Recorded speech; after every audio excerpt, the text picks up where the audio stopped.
Hello everyone, so this time I would like to share a video about animation.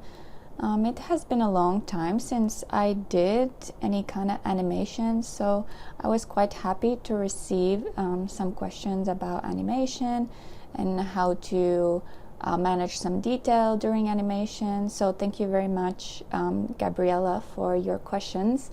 That really inspired me to kind of dig deeper in this topic and possibly come up with some good tips.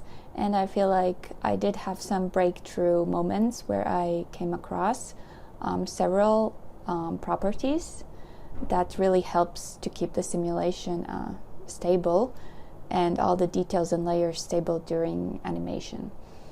So I will introduce all the properties that I changed or adjusted and explain what happened during the trials that I did.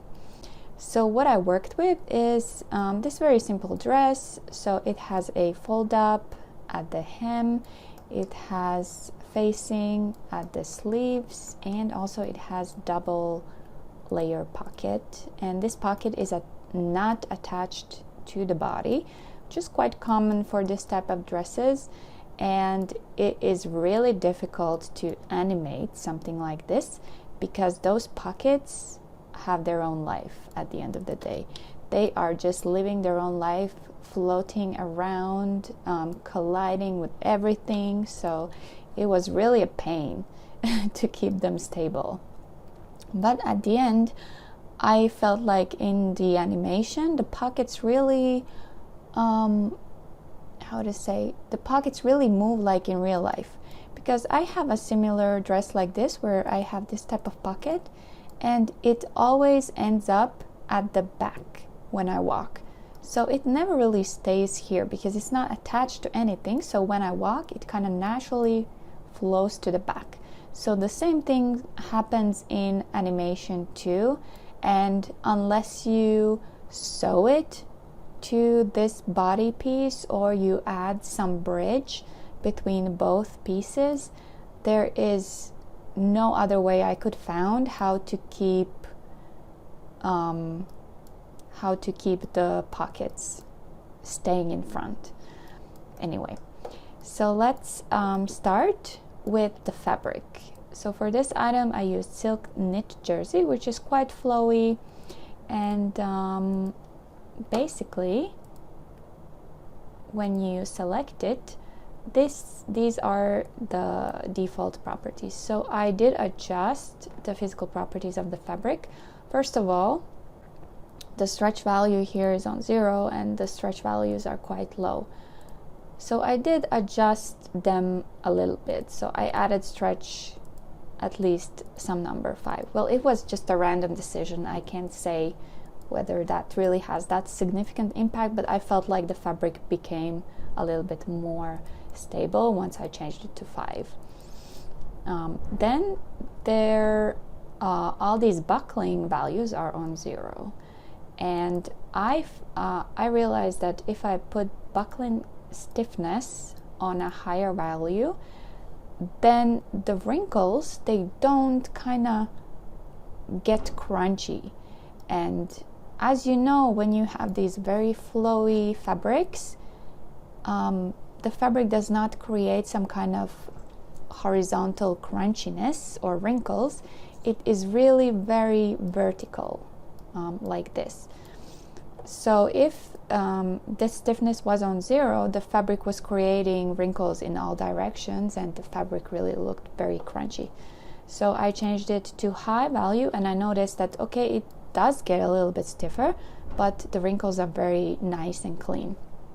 So I came to decision to use value 40. Then there is friction value. So because this is a flowy fabric, it doesn't really stick so much to the body, I wanted to reduce all the friction that it has. So I reduced friction to 0. That means there is no friction between the fabric and the body, at least from the fabric side. So it is slippery. And then another one is internal damping. I don't really understand this setting too well, but I did notice because I adjusted these values, the fabric became a little bit more stiff and it didn't really move so much on the hem. So I increased this and I felt like it started to move more, like according to my expectation. So that's why I adjusted this one. Then I copied the fabric and created a high friction version, because for the collar it did move a lot, so it didn't stick to the avatar as in real life. So I added this fabric to the collar, the facings, and the pockets. So this basically is fabric, the same fabric, but I increased friction to 100. And I do think it helped a lot to keep these layers more stable. So what I assume, they stick more to the body part, so they don't have the ability to flow and move so much. So that was kind of only thing I changed here, and internal damping is on one here. Okay, so this is about the fabric. The pattern pieces itself, so I put everything on particle distance 5, and I kept additional thickness collision to 2. I tried 1.5, but it really increased the instability of my garments. So 2.5 is I think recommended for animation, but I found it to be a little bit too puffy here, so I put it on 2, and that was kind of manageable.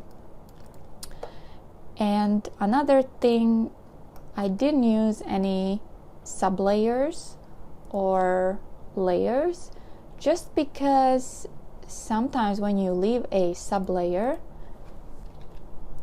I tried to do this type of setup, when there is a wrinkle created like this, the layers sort of touch each other, and because of this sublayer command, the layers start to go through each other, and there are a lot of collision issues that are very often caused by these sublayers. So I usually don't keep them in my garments. I use them to kind of stabilize the garment, but then I delete them, because especially when you have fine wrinkles happening like this, and then the layers start to touch each other, and if there is a slightest collision happening, then it will become a mess. So that's why I didn't keep them. And also for sewing, I used the sublayer, so I put it on back so that this sewing line knows that it has to be on the back, and I think this helped a little bit too. But as you can see here, I didn't really put it, but still it was quite stable, so I can't really guarantee that it will be the most helpful, but I think it really did help for the hem. And then when it comes to pockets, so I did sew the 2 layers together with these extra lines, because I saw that this part is really dripping down and like coming through the body, so it was very difficult to keep it stable. So I did this sewing here, and then of course always make sure that all the sewing that attaches the 2 layers together is on turned, because if it's on custom angle, then of course that will also cause a lot of issues.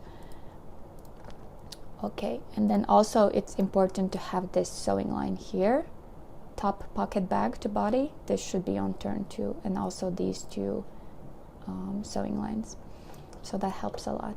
So these lines I just used to reposition the pocket bag when it went crazy, so it is helpful a lot. So it has been helpful for me, but because this is not attached pocket bag, I cannot really sew it here. And of course you can sew it here to have more stability during animation, but because we have to use additional thickness collision too, it is very obvious that to this line there is something sewn, because it creates like a bump. So that's why I didn't sew it. I did create also a bridge sort of a bridge between the pocket bags to keep them in front, but this bridge was it was not coming through the body, but of course when the avatar moved, there was some edges coming through, so you could see there is something underneath the body. So that's why I didn't keep the bridge too. But actually the bridge was quite helpful to keep the pockets in front, so maybe there is some possibility with the bridge too, so maybe it needs some more testing. Okay, so this is about the pattern. And about the color, I did strengthen the color, and I added some elastic to the top part because it kept on stretching and stretching and stretching, because this is, you know, very stretchy fabric. So that's why adding elastic was very helpful. The ratio was 90. Of course, it depends how long the pattern piece is. And strengthening, of course, helps to keep it more smooth, so it doesn't create some unnecessary wrinkles. Okay, so I think this is it about the fabric and pattern pieces that I did. And then I also adjusted some setting of the avatar. So when you click on avatar, there are these two properties, static friction and kinetic friction. I can't really explain what it does. I feel like static friction is probably friction between the garment and the avatar. That's what I understood from the website of CLO. And then kinetic friction, I think, is the friction during movement, you know, how much the garment is allowed to move during animation. So because it's a flowy fabric and it has to move, I put both on 0 so it doesn't stick to avatar or anywhere. And I did notice if I increase these values, then the fabric would stick to avatar much more and would remain on the avatar in a certain places and would not kind of fall down. So that's why I put it both on 0. Yeah. And then it is quite important to also do some setting adjustments in your animation toolbar. So I will find the animation motion file. So I used this motion file. I used the 60, frames per second, just because I cannot say I have like amazing understanding of how this works, but I assume the higher it is, the more frames it creates, so the more kind of simulations it creates, so it becomes even more stable. So I use the 60. By default, it's usually 30.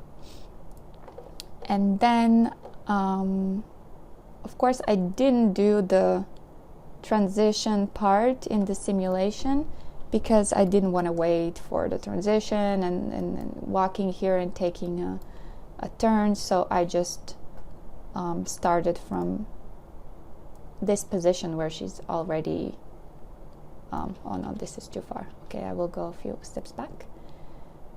I started from here where she starts the straight walk, because during this transition and moving, like, the garment gets messed up so much, and because I think the movements are quite aggressive here, so I just started from here, and it was quite successful. I think when she starts to move, like, the garment of course hits her a little bit, but it's still very kind of stable and natural look.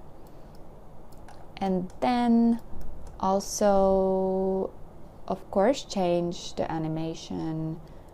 simulation mode to animation stable. And then another thing, I used scene time wrap and I put it on 2, so I think that also creates like a longer animation recording, so that means that the movement maybe is split more. Well, I don't really know. I think it creates more frames. And then also I increased this to 10, which I guess this is, if I understand correctly from CLO's website, I guess if you put it on higher value, it also makes the movement of the avatar like less aggressive. So it creates many movements. Whereas if you have it on 5, it creates much less movements. And if you have many movements, the garment doesn't have like drastic change all the time from movement to movement.